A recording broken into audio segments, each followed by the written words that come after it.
అందరికి నమస్కారం. నేను శిరీష. ప్రస్తుతం మనతో పాటు ఉన్నారు ప్రముఖ ఆధ్యాత్మికవేత్త, జ్యోతిష్య పండితులు, త్రిపుర సుందరి పీఠం దైవాజ్ఞ బ్రహ్మశ్రీ రమా శర్మ గారు. గురుగారితో మాట్లాడదాం. నమస్కారం గురుగారు. గురుగారు, ప్రతి ఒక్క గుడిలో రావి చెట్టు అనేది ఉంటుంటుంది. ఇప్పుడు చాలా మంది ఇంట్లో పెంచుకోరు రావి చెట్టుని, కానీ ఎక్కడ గుడిలో వెళ్ళినా రావి చెట్టు ఉంటుంది. కొంతమంది ముడుపులు కడుతుంటారు. చాలా మంది పండితులు కూడా చెప్తుంటారు, ఏదన్నా మీకు దోషం ఉంటే రావి చెట్టు చుట్టూ తిరగండి, రోజు పొద్దున నీళ్లు పోయడం చెప్తూ ఉంటారు. మరి రాగి చెట్టు విశిష్టత ఏంటంటారు అసలు? శ్రీ గురుభ్యో నమః. శ్రీ మహాగణాధిపతే నమః. గురు బ్రహ్మ గురు విష్ణు గురుదేవో మహేశ్వర, గురు సాక్షాత్ పరబ్రహ్మ తస్మై శ్రీ గురవే నమః. హరితస గోత్రోత్పన్నం హరిభక్తిపరాయణం శంకర గురువరేంద్ర చరణం శరణం ప్రపద్యే. శ్రీ మహద్భ్యో గురుభ్యో నమః. సదాశివసమారంభాం వ్యాసశంకర మధ్యమాం అస్మదాచార్య పర్యంతాం వందే గురు పరంపరాం. అరుణాం కరుణాతరంగితాక్షిం ధృతపాశాంకుశపుష్పబాణచాపాం అనిమాదిహృయువృతాం అయోకైః అహమిత్యేవ విహాయేద్భవానీం. ఓం శ్రీమాత్రే నమః. ఊర్ధ్వమూలమలశాకం నశ్వత్తం ప్రావరవ్యయూః అంటాడు భగవద్గీతలో. మూలతో బ్రహ్మరూపాయ, మధ్యతో విష్ణురూపిణే, అగ్రత శివరూపాయ వృక్షరాజాయ తే నమః. రావి చెట్టు, దీన్ని అశ్వత్థ వృక్షం అంటారు.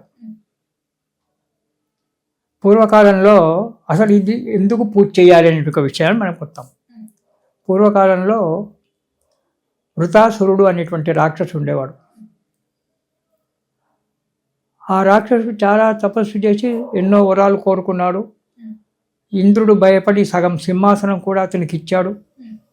సంధి చేసుకున్నాడు, ఇద్దరు సంధి చేసుకొని సగం సింహాసనం ఇచ్చాడు. వృతాసురుడు ఉన్నాడు. అయితే వృతాసురుడిని ఏ విధంగానైనా చంపాలి అనేటువంటిది ఇంద్రుని ఆలోచన. మీదికి ప్రేమ ప్రకటిస్తున్నాడు, మనసులో మాత్రం వీడిని చంపాలి అనేటువంటి ఒక ఆలోచన ఇంద్రునికి ఉన్నది. ఇలా చేసిన తర్వాత కొంతకాలం అయిన తర్వాత బ్రహ్మ దగ్గరికి అక్కడికి వెళ్ళాడు ఇంద్రుడు.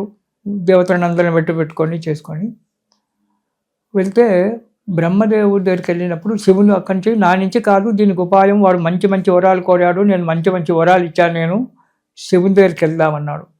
శివుని దగ్గరికి వెళ్తే శివుని దగ్గరికి వెళ్ళి, అయ్యా మరి ఇట్లా వృతాసురుని చంపాలి, ఏం చేస్తే బాగుంటుంది, ఇట్లా చేస్తే బాగుంటుంది, వాడు చావానికి చావు లేదు, మీరే వరాలు ఇచ్చారు, వాడికి చావు లేదు కదా, వాడిని చంపాలి.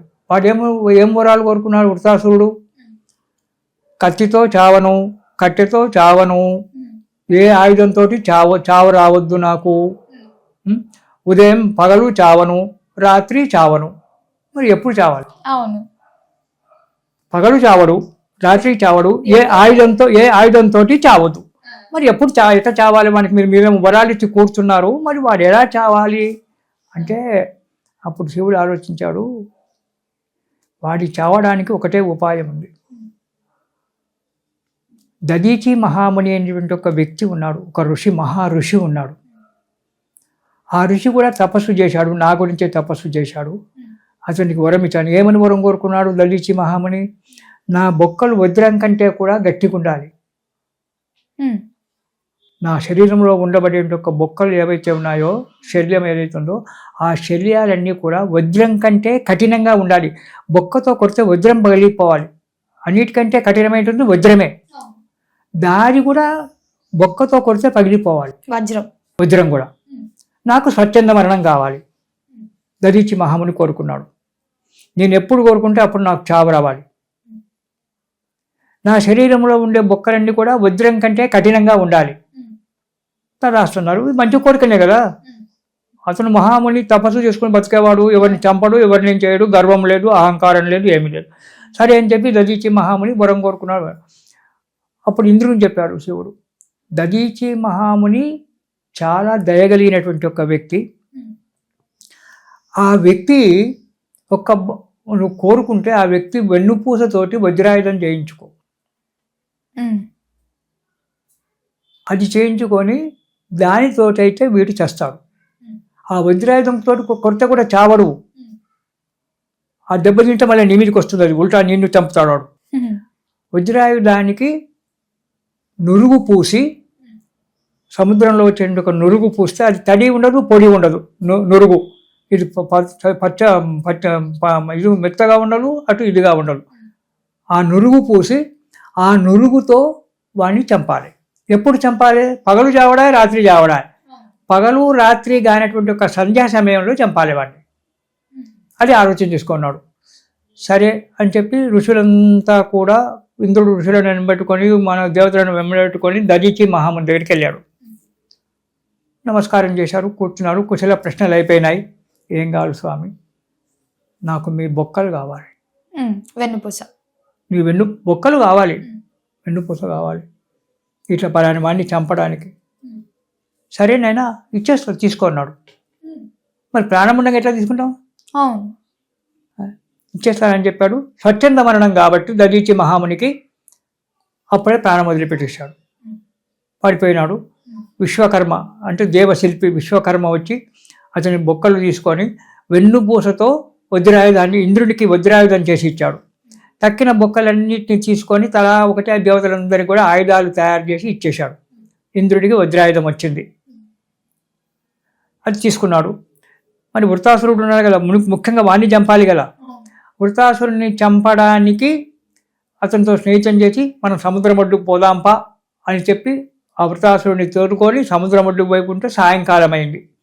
నేను సంధ్యావందనం చేసుకోవాలి అని చెప్పి వృత్తాసురుడు ఏం చేశాడంటే సముద్రంలో కాళ్ళు చేతులు పడుకొని ఆ ఒడ్డు కూర్చొని సంధ్యావందనం చేసుకుంటున్నాడు. అప్పుడే గాలి వచ్చింది. గాలికి ఆ సముద్రం అంతా నురుగంతా కూడా ఒడ్డుకొచ్చింది. ఇదే సమయం అనుకున్నాడు ఇంద్రుడు. ఆ నురుగును తీసుకొని వజ్రాయుధానికి పూశాడు. పూసి కొట్టాడు. ఆ వృత్తాసురుడు చనిపోయాడు. తడి పొడి కానీ నురుగు. ఉదయం కాదు, పగలు కాదు, రాత్రి కాదు, సంధ్యా సమయం. ఆ సమయంలో చంపేశాడు, అయిపోయింది. ఇక్కడ దధీచి మహాముని ఎప్పుడైతే ప్రాణత్యాగం చేశాడో అతని భార్య ఉంది, గర్భవతి. దధీచి మహాముని భార్య గర్భవతి. అయ్యో, సహగమనం చెయ్యాలి, ఏడుస్తుంది, చితి పెట్టింది, శవాన్ని మిగిలిన శవాన్ని అంతా దాని మీద పెట్టేసింది, ఏడుస్తుంది. సహగమనం చెయ్యాలి, భార్యతో పాటు నేను కాలిపోవాలని చెప్పి తను ఒక చితి పెట్టుకొని రెడీ పెట్టుకుంది. చనిపోయే సమయానికి ఆకాశవాణి యొక్క మాటలు వినబడ్డాయి.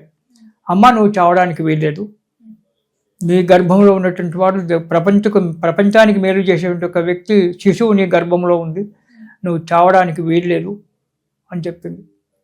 దధీచి మహామునికి చిచ్చు పేర్చారు. అక్కడ దహనం అవుతుంది. ఈమె ఆ బాధ తట్టుకోలేక పరిగెత్తింది. దధీచి మహాముని యొక్క భార్య సురుచో సులోచన ఏదో ఉంది, పేరు సరిగ్గా జ్ఞాపకం లేదు. పరిగెత్తుతూ ఒక చెట్టు కిందికి వెళ్ళింది. అక్కడ ఒక రాయి కనబడగానే రాయితో తన గర్భాన్ని చీల్చేసింది. ఆమె దధీచి మహాముని భార్య గర్భాన్ని చీల్చేటప్పటికి అందులో నుంచి ఒక శిశువు బయటకు వచ్చాడు. పుట్టగానే పెద్దగా అయినాడు. 5 సంవత్సరాల బాలుడు అయిపోయినాడు.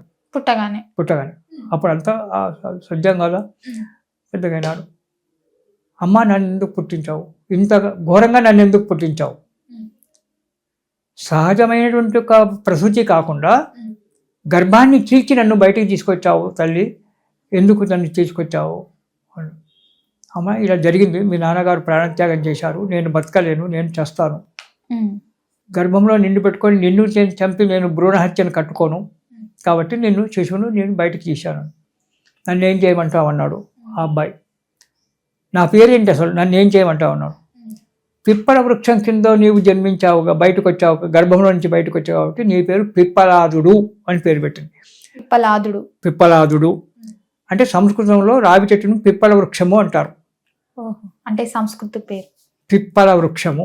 ఇప్పటికి కూడా మహారాష్ట్ర పోతే పీపల్ కా జాడ్ అంటారు రావి చెట్టును. మహారాష్ట్రలో అంతా కూడా, మహారాష్ట్ర నుంచి ఒక ఆంధ్రప్రదేశ్, తెలంగాణ తప్ప దక్షిణ దేశాలలో, మధ్యప్రదేశ్ ఎక్కడ పోయినా కానీ, కాశీ ఎక్కడికి వెళ్ళినా కానీ పీపల్ కా జాడ్ అంటారు, పిప్పల వృక్షము. దానికే అశ్వత్థ వృక్షం సంస్కృతంలో ఉంది, పిప్పల వృక్షం అంటారు. దాన్ని మనం తెలుగు భాషలో రావి చెట్టు అంటాం. పిప్పల వృక్షం కింద జన్మించావు కాబట్టి నీ పేరు పిప్పలాదుడు అని పేరు పెడుతున్నాను అంది. నన్ను ఏం చేయమంటావు అన్నాడు. నువ్వేం చేయాల్సిన లేదు, ఈ పిప్పల చెట్టు కింద, ఈ రావి చెట్టు కిందనే కూర్చో. ఈ రావి చెట్టులో 3 ఉంటారు. మూలతో బ్రహ్మరూపాయ, మూలంలో బ్రహ్మదేవుడు ఉంటాడు, మధ్యన విష్ణుమూర్తి ఉంటాడు, చివరి కొనలో ఆకులలో శివుడు ఉంటాడు. కాబట్టి ఈ చెట్టు కిందనే కూర్చో. ఈ చెట్టుకు ఎవరైతే ప్రదక్షిణాలు చేస్తారో వాళ్ళు కోరుకున్న కోరికలను నెరవేర్చు అని చెప్పి వరమిచ్చింది తల్లి. వరమిచ్చి ఆమె సహగమనం చేసింది. పోయింది, చితి పెట్టుకొని ఆమె కూడా దళిచి మహాముని దహనం అయిపోయినాడు. అతని భార్య కూడా కొడుకును ఇక్కడ పెట్టి వరమిచ్చి ఆమె కూడా దహనమై. మరి రావి చెట్టు అంటే ఎక్కడ ఉండాలి? ఏ రావి చెట్టు కింద కూర్చోవాలి? గుళ్ళో ఉన్న రావి చెట్టు కిందనా, చెట్టు బావి దగ్గర ఉన్న రావి చెట్టు కిందనా, దారిలో ఉన్న రావి చెట్టు కిందనా అంటే అంతకుముందే తల్లి చెప్పింది, ఎక్కడ రావి చెట్టు ఉందో అక్కడ నీ అంశం ఉండాలి. ప్రపంచంలో ఎన్ని కోట్ల రావి చెట్లు ఉన్నా సరే నువ్వు అక్కడ ఉండాలి, అక్కడ నీ అంశం ఉండాలి, నువ్వు ఉండాలి అంతే అని చెప్పింది. చెప్తే సరే అని చెప్పి ఆ పిప్పల వృక్షం కింద రావి చెట్టు ఉంటుంది. ఆ రావి చెట్టు కింద పిప్పలాల మహాముని కూర్చొని ఉంటాడు. అక్కడ మహా తేజస్ సంపన్నుడు పిప్పలాదుడు. అయితే రావి చెట్టుకు ప్రదక్షిణ చేస్తే అతనికి కూడా మనం ప్రదక్షిణం చేసినట్టే. ఆ రావి చెట్టుకు ప్రదక్షిణ చేసడం వల్ల ఏ కోరికతో రావి చెట్టుకు ప్రదక్షిణ చేస్తాడో ఆ కోరిక పిప్పలాదుడు మనకు తీరుస్తాడు. ఆరోగ్యం బాగాలేదు, రావి చెట్టుకు ప్రదక్షిణం చేయి, తగ్గుతుంది. సంతానం కావాలి, రావి చెట్టుకు ప్రదక్షిణం చేయి. నువ్వు దేనితోటైనా పర్వాలేదు, ఏ కోరికతో అయినా పర్వాలేదు, రావి చెట్టుకు ప్రదక్షిణాలు చేయాలి. 11, 18, 54, 27, 108 నీ శక్తిని బట్టి ప్రదక్షిణాలు చేస్తుంటే ఆ పిప్పలాల మహాముని కరుణించి మనకు వరాలిస్తాడు. ముఖ్యంగా రావి చెట్టులో ఉండబడే గుణము ఆరోగ్యం బాగు చేస్తుంది. ఇది నా అనుభవంలో ఎంతోమందికి చూశాను. రావి చెట్టుకు కనుక ప్రతిరోజు ఒక చెంబెడు నీళ్లు పోసి చెట్టు మొదట్లో పసుపు కుంకుమ వేసి 2 అగరొత్తులు వెలిగించి పెట్టి ఇంత చక్కెరో పండో నైవేద్యం పెట్టి నీ సంకల్పం ఏదుందో నమస్కారం చేసుకొని 11 కానీ 18 కానీ 27 కానీ 54 అంటే చివరిలో 9 సంఖ్య రావాలి. అలా వచ్చేటువంటి ఒక ప్రదక్షిణాలు కనుక రావి చెట్టుకు చేస్తే ఆరోగ్యం ఎటువంటి రోగమైన క్యాన్సర్ రోగం కూడా తగ్గొచ్చు. క్యాన్సర్ అని మనం ఏమంటున్నాం, అది కూడా తగ్గడం. అయితే అవి తగ్గాలంటే ఏం చేయాలి అంటే ప్రదక్షిణ చేసిన తర్వాత కొన్ని భయంకరమైనటువంటి రోగాలకు చెట్టును బిగ్గర కావలించుకోవాలి. క్షయవ్యాధి ఉంది, క్యాన్సర్ ఉంది, అప్పుడు ఏం చేయాలంటే ప్రదక్షిణాలు చేసిన తర్వాత చెట్టును బిగ్గరగా ఒక 5 సెకండ్లో 10 సెకండ్లో చెట్టును బిగ్గరగా కావలించుకోవాలి. ఆ చెట్టులో ఉండేటువంటి ఒక శక్తి ఈ రోగాన్ని తగ్గిస్తుంది. రావి చెట్టులో ఉండబడే ఒక గుణం ఇది. ఆ రావి పళ్ళు ఇప్పుడు సంతానం కావడం లేదు, కొందరు బాధపడుతుంటారు. చాలా కాలం మంది 10 మంది డాక్టర్లు రావి చెట్టు పళ్ళు ఉంటాయి, చిన్నగా రాలుతుంటాయి. ఆ రావి పళ్ళను తీసుకొచ్చి పొడి చేసి దాంట్లో తేనె కలిపి మీ 3 రోజులు బహిష్టైన 3 రోజులు అది కనుక తీసుకున్నట్టయితే, ఇట్లా ఒక 2 నెలలు 3 నెలలు తీసుకున్నట్టయితే గర్భవతి అవుతుంది ఆ సమయంలో. లేదా కొన్ని రోజుల పాటు వరుసగా ప్రతిరోజు కూడా ఆ రావి పళ్ళ యొక్క పొడి పౌడరు తేనె కలుపుకొని ఉదయమే పరిగడుపున కనుక మనం తీసుకున్నట్టయితే గర్భస్థ దోషాలు పోయి సంతానం అవుతుంది, వంద్యత్వ దోషాలు పోతాయని చెప్పి మనకు వైద్యశాస్త్రమే చెప్తున్నది. రావి చెట్టు సమిధలతో, మోదుగు సమిధలతో, అర్క అంటే జిల్లేడు సమిధలతో ఈ 3 కలిపి కనుక హోమం చేసినట్లయితే మృత్యుంజయం కలుగుతుంది.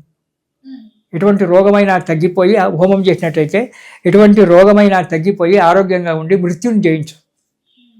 అది చేసేటువంటి ఒక సరైన బ్రాహ్మడు దొరకాలి. మనకి ఈ సమిధలతో కనుక హోమం చేసినట్టయితే ఎటువంటి యొక్క రోగమైనా తగ్గుతుంది, ఎటువంటి కోరికైనా కూడా నెరవేరుతుంది.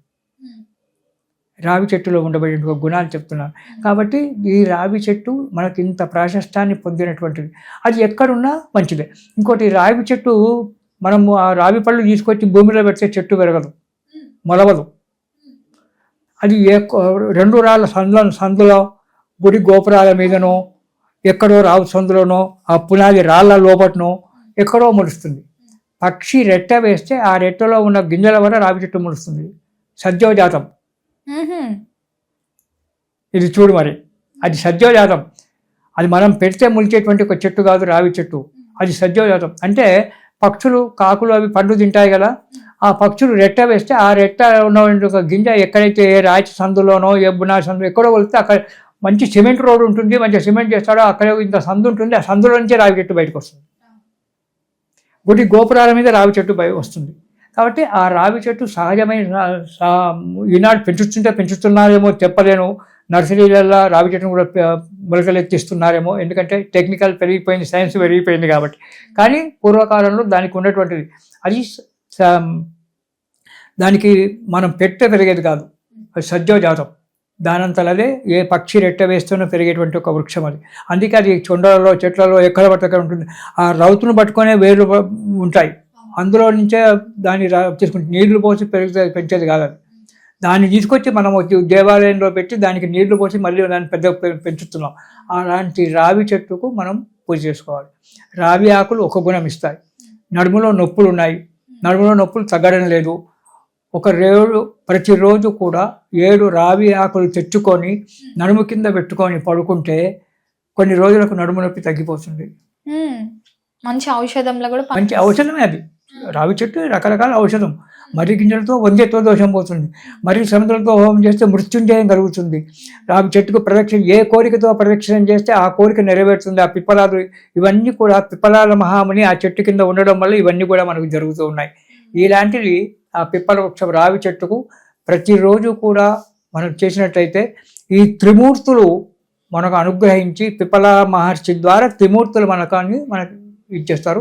ఇది మనకు వ్యాస మహాముని చెప్పినటువంటి ఒక పురాణాల్లో ఎందరో మహాప్రతివ్రతలు మహానుభావులు ఆ చెట్టుకు ప్రదక్షిణ చేసి ఎన్నో వరాలు కోరుకున్నటువంటి.